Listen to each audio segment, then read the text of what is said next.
Now I know where Annie's laying to get all stinky, wherever that dead carcass was.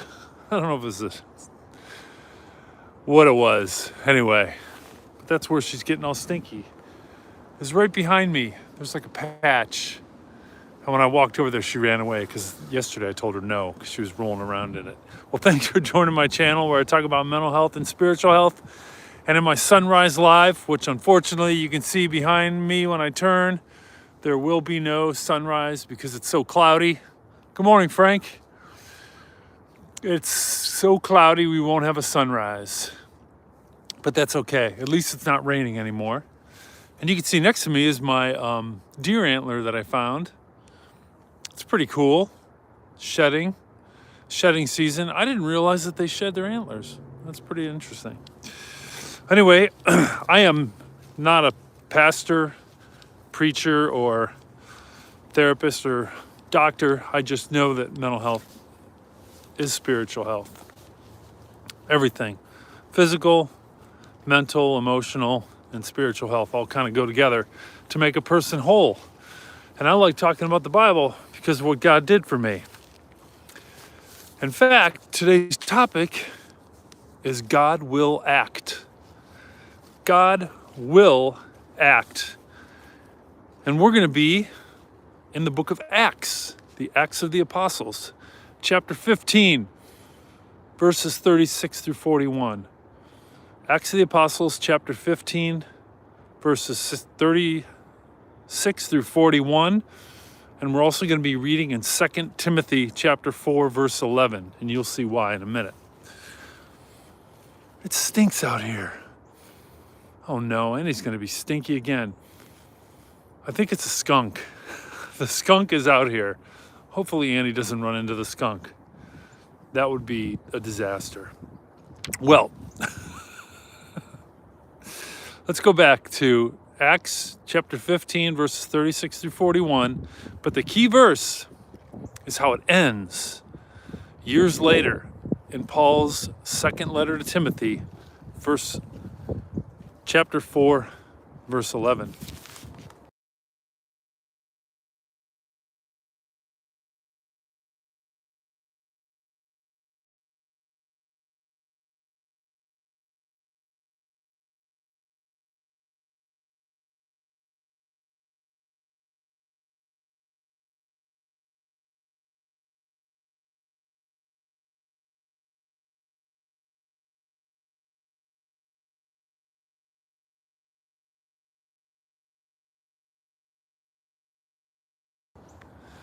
Oh, sorry, I've been muted. Thanks, Isaac.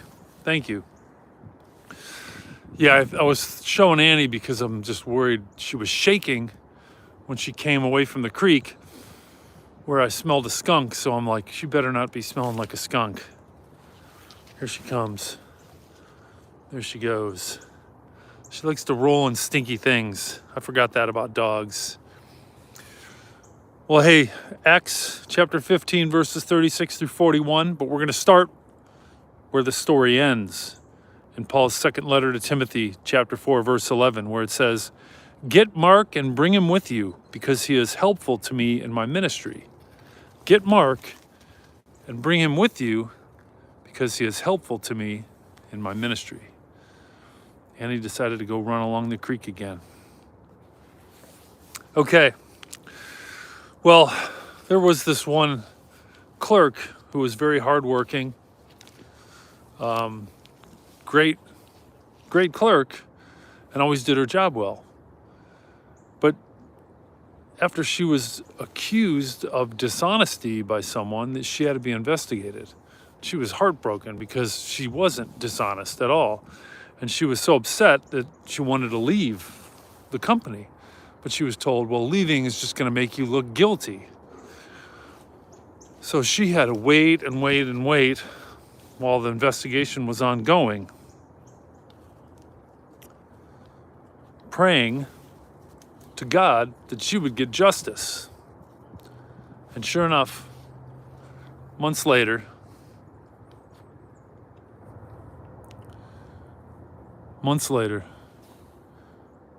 she was cleared.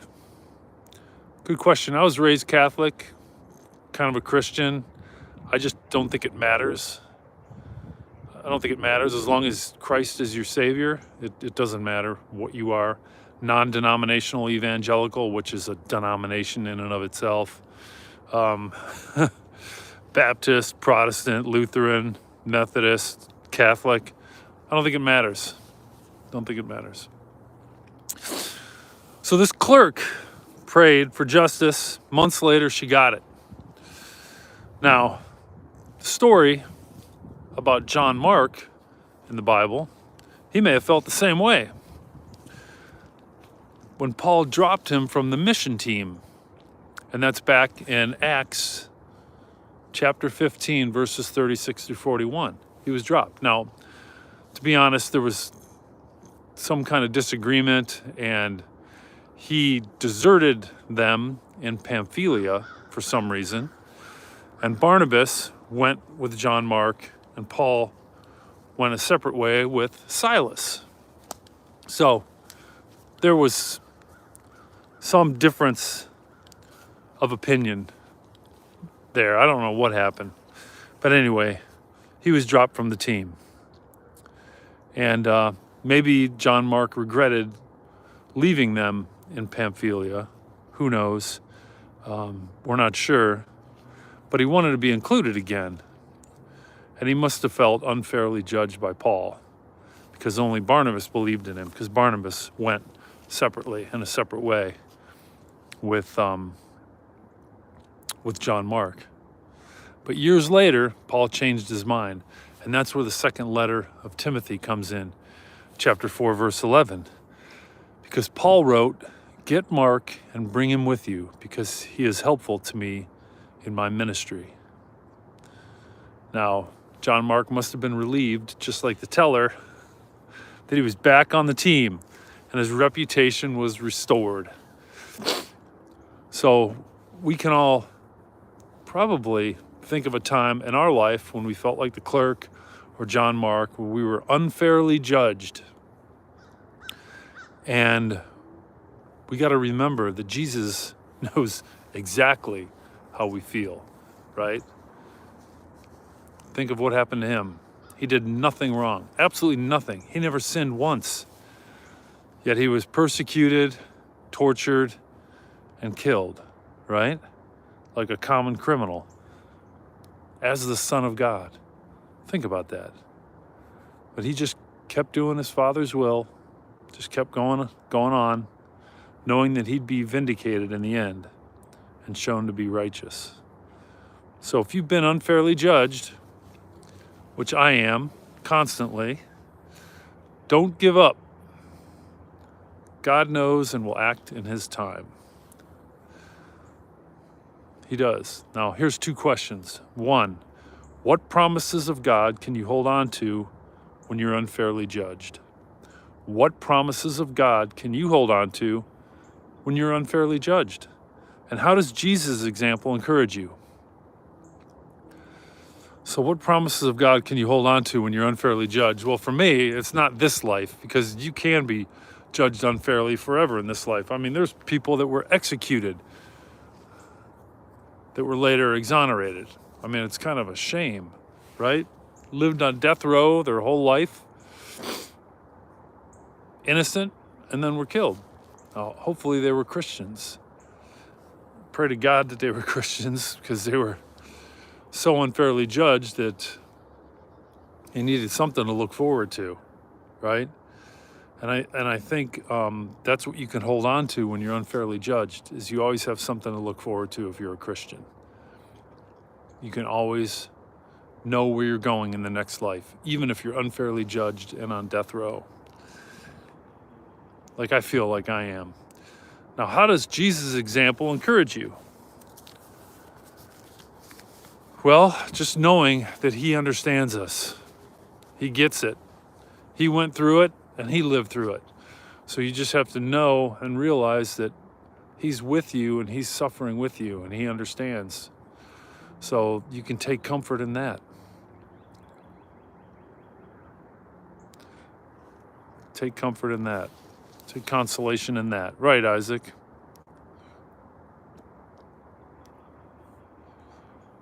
Saint Roch Saint Roch is the patron saint of dogs and dog lovers. I didn't know that. Did not know that. Revenge is mine, said Jesus. We don't have to do anything. God has it under control. That's true. That's true. That's true.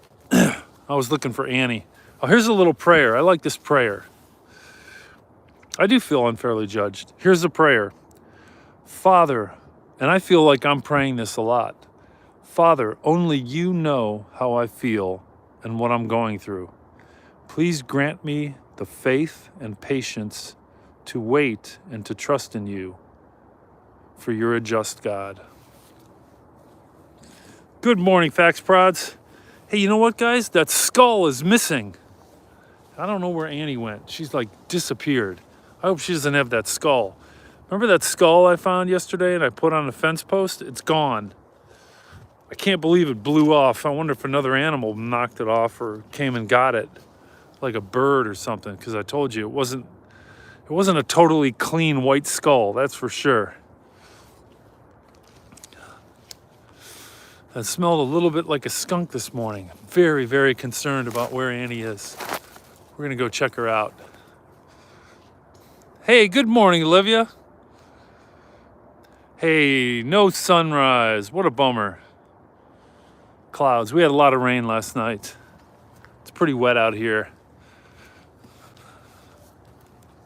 It's going to be really windy today, like over 15 mile an hour winds, 15 to 30 mile an hour winds. No rain though. I'm trying to find Annie. Annie, where are you? I don't hear her. I don't see her. Hopefully she's not rolling in the skunk. Yeah, I missed you yesterday, Olivia. You were probably closing again. I'm not even zooming in because I don't know where she is. She's very quiet. That's very dangerous. Maybe she found the rest of that squirrel skeleton or whatever that was. It just seemed a little bit bigger than a squirrel, but I don't really know how big of a squirrel skeleton it was. It could have been a rabbit. I don't really know. Windy there too, Sandwich? Yeah. How's Home Depot or whatever? Oh, it's Hobby Lobby. Olivia works at Hobby Lobby.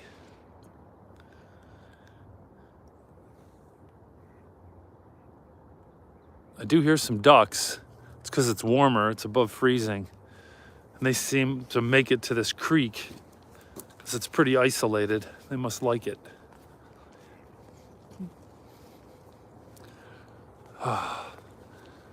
You guys ever feel unfairly judged, or when you're unfairly judged?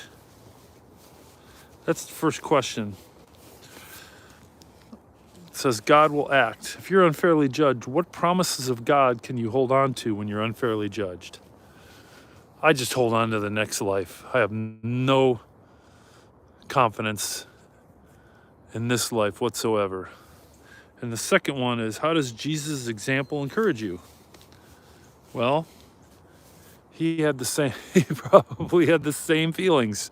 He was unfairly judged.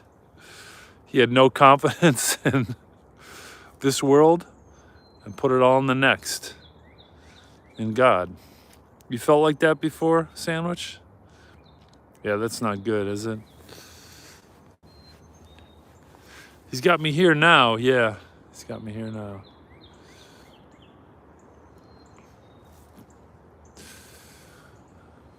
We're scanning the creek area for Annie.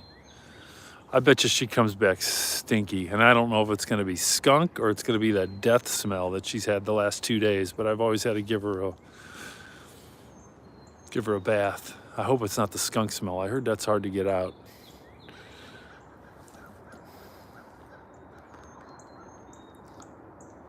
It's quiet here today. It's very peaceful. Even if it is a little gloomy. Oh, you had church yesterday? That's nice, Fax Prods. Good for you. That's good.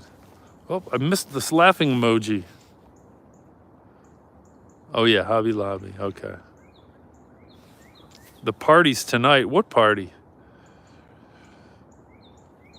Oh, you got a party. Nice. Church party.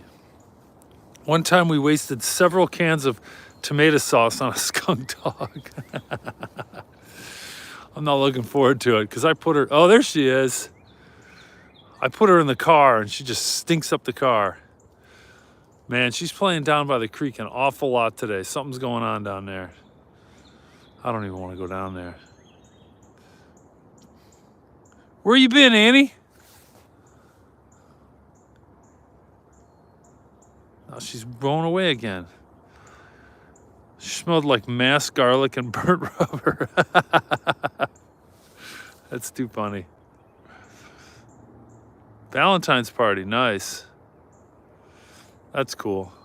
Hey, good morning from Florida. We are in Columbus, Ohio here. It's windy and cold and wet. We just had a whole bunch of rain overnight. Come on, Annie. What you doing? Let me smell you. Man, she's running around here, which is where the skunk smell is. Very unfortunate.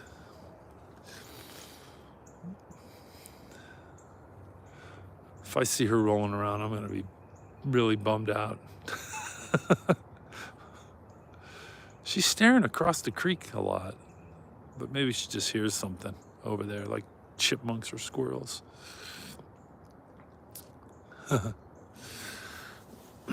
All right, guys. Well, thanks for joining this morning. And remember, if you ever feel unfairly judged, that God will act.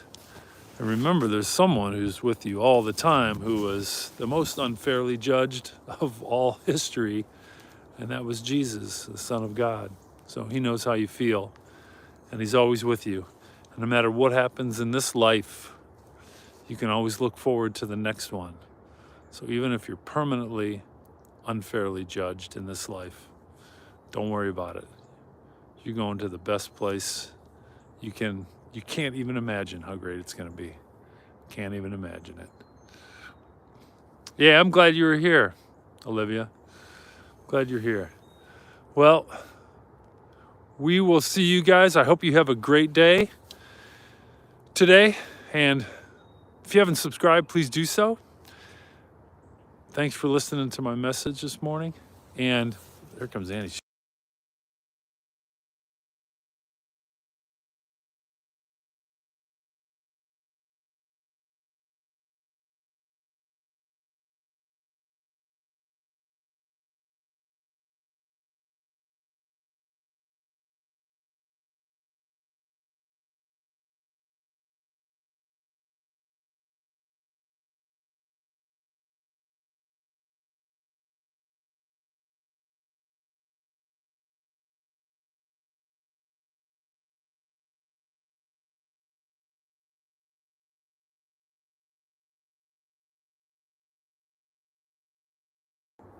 Oh, thanks.